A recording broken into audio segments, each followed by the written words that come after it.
It was New Year's Eve, the year 2019, in a small, remote village nestled in the hills of northern England. The air was crisp, and the night sky was clear, allowing the stars to shimmer like a blanket of diamonds. I had just turned 18 and was eager to celebrate the coming of the new year with my friends. My parents had gone to a party in a nearby town, leaving me home alone. It was the perfect opportunity for a small gathering with my mates. By 8 p.m., the house was buzzing with the chatter and laughter of my closest friends. We played music, shared stories, and enjoyed the carefree spirit of youth. As the clock struck 11 p.m., a strange, uneasy feeling crept over me. I couldn't put my finger on it, but something felt off. I shrugged it off, attributing it to the excitement of the night. That's when the power went out. The house plunged into darkness, and a collective gasp echoed through the rooms. Someone joked about it being a sign for the end of the world. We laughed, but the laughter was tinged with nervous energy. Using our phones, we lit candles and placed them around the living room, casting eerie shadows on the walls. It was then that we heard the first knock. 3 slow, deliberate knocks on the front door. We looked at each other in confusion. We weren't expecting anyone else. I volunteered to check, thinking it might be a neighbor complaining about the noise. I opened the door, but there was no one there. Just the cold night air and the quiet of the countryside. Feeling a bit unnerved, I quickly shut the door and returned to my friends. We tried to brush it off as a prank, but the atmosphere had changed. The easy camaraderie was replaced by a tense undercurrent. We decided to huddle together in the living room, waiting for the power to return. Then came the noises from upstairs, a slow, dragging sound like someone or something was moving in the darkness. My heart pounded in my chest. We were all accounted for in the living room. Who, or what, was upstairs? I remember feeling a mix of fear and responsibility. It was my house, my party. I had to ensure my friends were safe. Grabbing a flashlight, I motioned for my friends to stay put and crept towards the staircase. Each step creaked under my weight, amplifying my fear. As I reached the top of the stairs, the dragging sound stopped.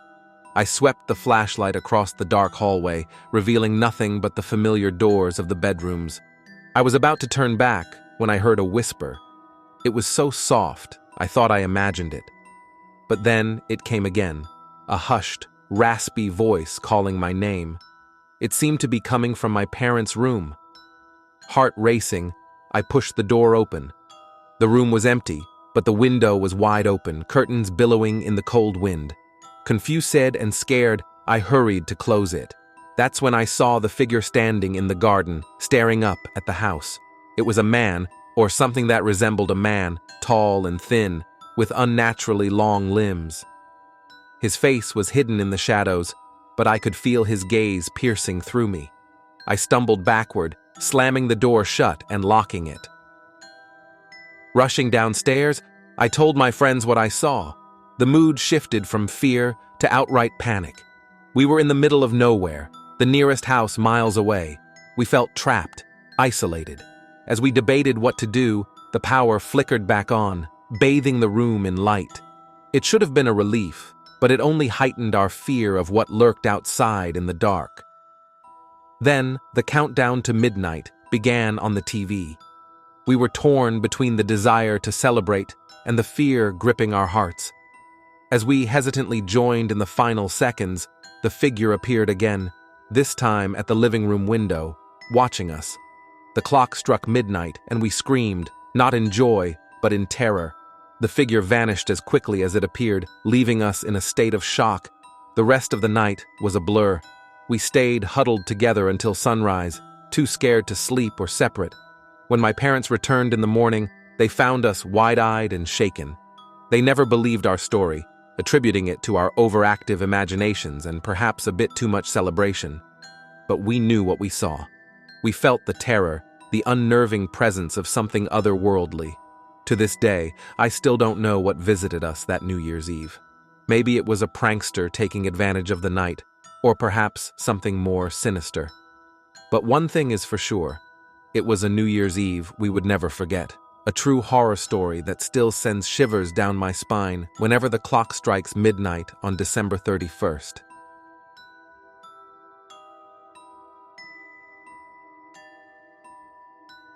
It was New Year's Eve, the last day of a year that had been particularly tough for me.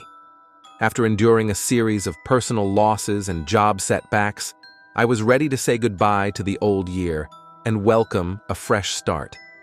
My friend Jake had invited me to a small gathering at his countryside cabin, a quaint place surrounded by dense woods. The plan was simple: a few friends, some food, and the peaceful wilderness. I didn't expect that night to turn into the most terrifying experience of my life. I arrived at the cabin just before sunset. The sky was ablaze with hues of orange and purple, casting a beautiful yet eerie glow over the woods. Jake greeted me with his usual wide grin. He was always the enthusiastic host, and tonight was no exception. There were 3 other friends there: Sarah, Mike, and Liz. We settled in, lighting a bonfire and sharing stories as the sky darkened. As midnight approached, we prepared to count down to the new year. That's when things started to go wrong. The first odd occurrence was the sudden drop in temperature. It was winter, but this chill was unnatural, biting through our layers of clothing. We huddled closer to the fire, trying to ignore the discomfort. Then, we heard the noises. Distant at first, they sounded like whispers, carried by the wind.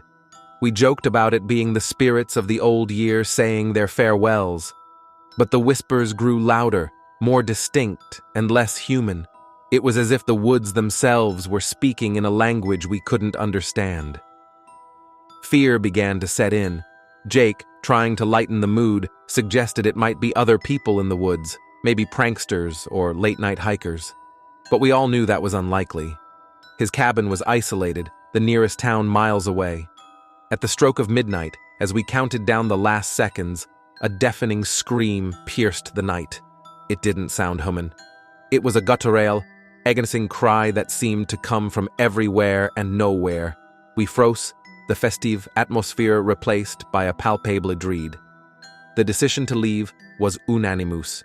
We hurriedly gathered our things, planning to drive back to town. But when we reached Jake's car, we found the tires slashed, rendering it useless. Panic set in. We were stranded, with no cell service and miles away from help. We rushed back inside the cabin, locking the doors and windows. The cabin felt like a sanctuary, but also a trap. We huddled in the living room, trying to rationalize what was happening. Sarah mentioned local legends about the woods, stories of lost travelers and eerie creatures, but we had always dismissed them as folklore. Hours passed, each minute stretching endlessly. The strange noises continued, now accompanied by shadows that seemed to move just beyond the windows. We dared not look too closely. Mike suggested that we stay awake in shifts, but as the night wore on, exhaustion took over. I must have dozed off because the next thing I knew, Sarah was shaking me awake, terror in her eyes. She whispered that she had seen something outside the window, a figure that was neither human nor animal, lurking just at the edge of the woods. As dawn approached, the atmosphere seemed to shift. The eerie feeling lifted slightly, replaced by a tense anticipation. We decided to make a run for it as soon as there was enough light. When the first rays of sun pierced the horizon, we bolted from the cabin. The woods, which had seemed so menacing in the dark, now appeared less threatening. We kept a brisk pace, not stopping until we reached the main road hours later. The relief of reaching civilization was overwhelming. We reported the incident to the authorities, but a subsequent investigation of the cabin and surrounding woods turned up nothing unusual. The slashed tires were the only evidence of our ordeal. To this day, I don't know what we experienced that night. Was it a prank, a group of malevolent individuals, or something truly unexplainable? The memories of those whispers, the shadows, and that chilling scream still haunt my dreams. I've never returned to those woods, and I doubt I ever will. Every New Year's Eve, I'm reminded of that night, a true horror story that I wish was just a product of my imagination. But it wasn't. It was real, and it was terrifying.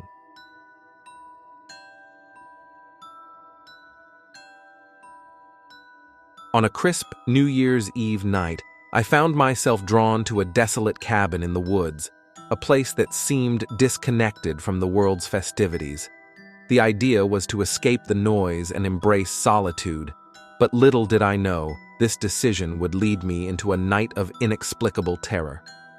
As the sun dipped below the horizon, the woods surrounding the cabin grew eerily silent. The usual sounds of wildlife seemed muted, as if nature itself was holding its breath. Inside, the cabin was cozy, filled with the remnants of someone's life. A faded family portrait, a collection of old books, and a fireplace that looked like it hadn't been used in years. I decided to light the fireplace, and the crackling flames brought a semblance of warmth and comfort. Settling into an old armchair, I began to read one of the books. It was then I first heard it, a faint, dragging sound outside. I paused, straining my ears against the silence of the night, but the sound ceased as quickly as it had appeared. Dismissing it as a trick of the wind, I continued reading, but the tranquility didn't last. The dragging sound returned, this time accompanied by a soft, guttural moaning. My heart raced as I approached the window, peering into the darkness. Nothing but the dense trees and the soft glow of the moon were visible. Deciding to investigate, I grabbed a flashlight and stepped outside. The cold air bit into my skin as I scanned the area. Nothing seemed out of place until I noticed something odd about the ground. There were marks in the snow, like something had been dragged through it. Following the trail, I found myself deeper in the woods. The trees seemed to close in around me, their branches like gnarled hands reaching out. The trail ended abruptly at a small clearing, revealing a startling sight, a shallow grave, partially uncovered with a decaying hand protruding from the earth. I stumbled back, horror coursing through me. The air was suddenly thick with a foul smell, and the moaning sound was everywhere, surrounding me. In a panic, I turned to run, but stopped dead in my tracks. Standing before me was a figure, shrouded in tattered clothes, its face obscured in the darkness. I couldn't move, frozen in terror as the figure began to approach. Its movements were unnatural, jerky, as if it was struggling against unseen forces. The moaning grew louder, a sorrowful, pained sound that chilled me to the bone. Just as the figure was about to reach me, I heard voices. Other people were in the woods, calling out, searching for something. The figure halted, then turned and vanished into the woods with astonishing speed. The voices grew louder, and soon a group of people emerged from the trees. They were local police, searching for a missing person. I quickly explained what I had seen and led them to the shallow grave. The grave was that of a local man who had gone missing months ago. The police believed he had been murdered, his body hidden in the woods. They couldn't explain the figure I had seen, but they were visibly shaken by my account. I spent the rest of the night at the local station, giving my statement and trying to process what had happened. The police offered no explanations, only shared glances that spoke of unspoken fears and mysteries that lurked in those woods. As dawn broke, I returned to the cabin to gather my belongings. The place no longer felt cozy, but tainted with a hidden malevolence. I left, vowing never to return. The experience haunted me for months. I couldn't shake the feeling that what I had witnessed was something beyond comprehension, a true horror that lurked in the shadows of our world. The moaning, the figure, and the unmarked grave were a chilling reminder of the mysteries that exist just beyond the veil of our understanding. That New Year's Eve will forever be etched in my memory, not as a night of celebration, but as a night when I came face to face with something truly horrifying.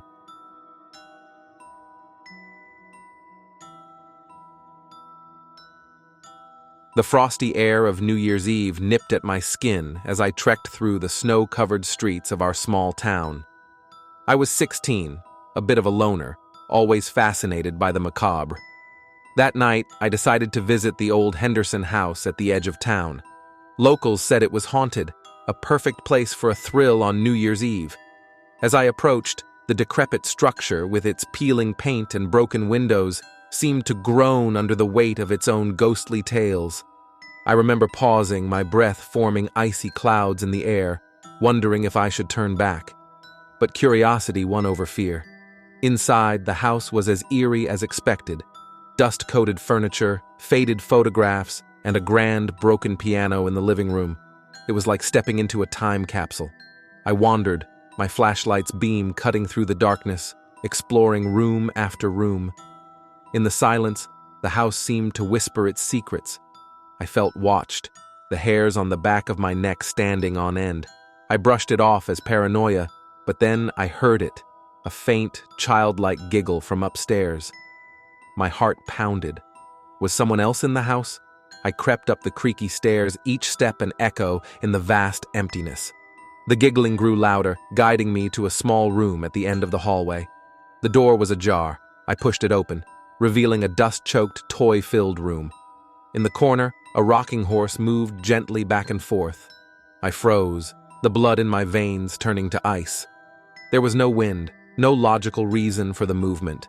Then, the giggling stopped abruptly, replaced by a chilling whisper. "Want to play?" I spun around, flashlight darting across the room. There was no one. My mind screamed to run, but my legs wouldn't move. The temperature dropped suddenly, my breath visible in the icy air. The rocking horse stopped, and the room fell into an eerie silence. I backed out of the room, heart racing. That's when I heard footsteps, heavy and deliberate, coming up the stairs. I hid in a nearby closet, my breathing shallow. The footsteps grew louder, stopping right outside the closet door. I could hear ragged, uneven breathing. After what felt like an eternity, the footsteps moved away. I waited, my body shaking, before finally mustering the courage to leave my hiding spot. The house was quiet now, the oppressive atmosphere even heavier. As I descended the stairs, I glanced at the old grandfather clock in the hallway. It was nearing midnight. I wanted to be out before the new year began. Reaching the front door, I pulled it open, only to be met with the most terrifying sight of my life. Standing before me was a figure, shrouded in darkness, its eyes glowing an unnatural red. I couldn't move, couldn't scream as it reached out towards me. Its touch was like ice, sending pain searing through my body. Then, the clock struck midnight. The figure vanished as suddenly as it appeared. I stumbled outside, gasping for air, the night sky exploding with fireworks, welcoming the new year. I never spoke of that night to anyone. The Henderson house was demolished shortly after, but the memories linger, haunting my dreams. To this day, I wonder what I encountered in that house. Was it a ghost, a demon, or something else? The experience changed me, left me with an unshakable belief in the supernatural. That New Year's Eve was a true horror story, a night I will never forget.